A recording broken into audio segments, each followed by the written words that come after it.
या बातमीपत्राचे प्रायोजक आहे यल्लम्मा टेम्पल, दाजीपेठ, सोलापूर।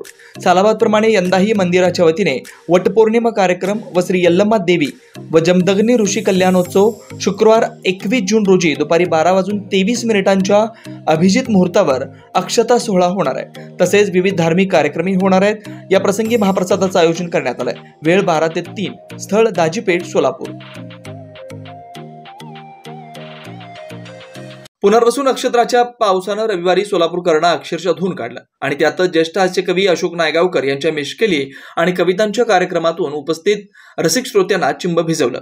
महाराष्ट्र साहित्य परिषद दक्षिण सोलापूर शाखेच्या वतीने आयोजित ज्येष्ठ हास्य कवी अशोक नायगावकर यांच्या मिश्किली आणि कविता या कार्यक्रमांचं रविवारी दिनांक 9 जून रोजी सायंकाळी 6 वाजता सिव्हिल हॉस्पिटलच्या मागे विद्यानगरमध्ये अविनाश महागावकर यांच्या निवासस्थानासमोरील प्रांगणात आयोजित करण्यात आला होता। दिवसभर मोकळे आकाश असल्यानं सायंकाळी कार्यक्रम व्यवस्थित पार पडेल असं वाटलं असतानाच आकाशात ढगांची गर्दी जमू लागली।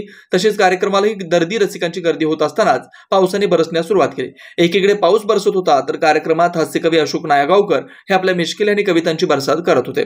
उपस्थित रसिक मात्र मिश्किली आणि कवितांच्या कार्यक्रमातून हास्यांचे फवारे उडवत ओले चिंब भिजत होते। लोकमान्य टिळक, बहिणाबाई चौधरी, विदा करंदीकर यांच्यावरील कविता तसेच माय ही गाजलेली कविता सादर केली आणि मिश्किलीच्या माध्यमातून अनेक किस्से सांगून सध्याच्या घडामोडीवरही त्यांनी प्रकाश टाकला। त्यातून रसिक श्रोत्यांनी भरभरून दाद दिली। प्रारंभी महाराष्ट्र साहित्य परिषदेच्या अध्यक्षा रेणुका अविनाश महागावकर यांनी स्वागत केलं। हास्यकवी अशोक नायगावकर यांची ओळख महाराष्ट्राचे पहिले हास्य सम्राट प्राध्यापक दीपक देशपांडे यांनी करून दिली। नंतर कार्यकारिणी सदस्य प्रकाश मोकाश यांनी पाहुण्यांचा सत्कार केला। या कार्यक्रमाचं सूत्रसंचालन कार्यवाह जितेश कुलकर्णी यांनी केलं तर आभार अमोल धाबळे यांनी व्यक्त केलेत।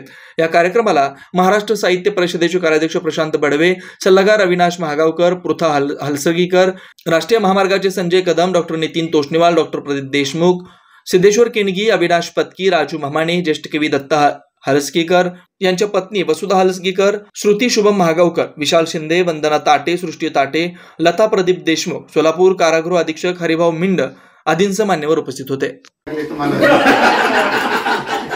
एक इकडनं धरायला, एक ते धरायला जाणारे पडतात म्हणजे उत्तर रात्री 2:30 वाजता तो आमच्या इथं टॅक्सीतनं माणूस उतरला, तो असा हलेडुल्या अवस्थेतच टॅक्सीवाल्याला विचारतोय हमारा सोसायटी आया क्या म्हणून।